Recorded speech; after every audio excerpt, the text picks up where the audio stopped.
Let's see if we can burp you.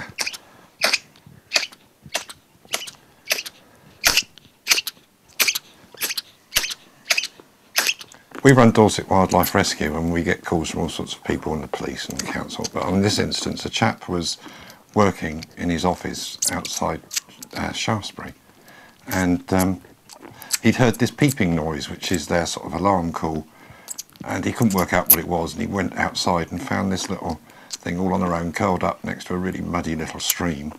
What happened to Mum and any other siblings, we don't know. Our volunteers went out and searched the area, but we couldn't find either Mum or any other cubs, which is a shame because they often have 2 or 3 cubs at a time.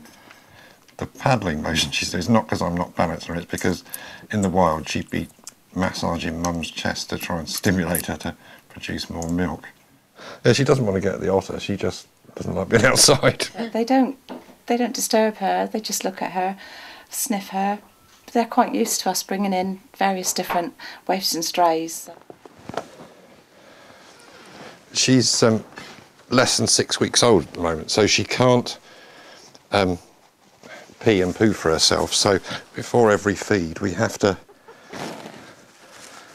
help her, just rub her gently with a damp tissue. But she can't do it for herself. Normally, in the wild, her mum would lick her.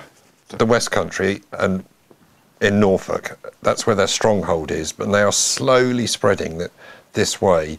We occasionally get otters in Poole Harbour, but it's very, very rare. So this little girl is actually quite special because she's not learnt to be scared of humans yet. I mean, the adults would be, which is why they're so rarely seen. But at the moment, she's relies entirely on smell because her eyes have only just opened, so she can distinguish light and dark, but that's about as far as it goes.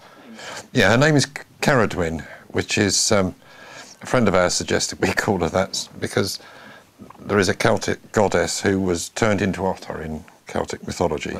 Once she's on solids and she goes into a big pen with other baby otters, the human contact gets diminished to the point where there is no human contact and they revert to the wild very quickly. And hopefully this time next year she'll be out in the wild, even considering having cubs of her own. She likes her cuddly toys.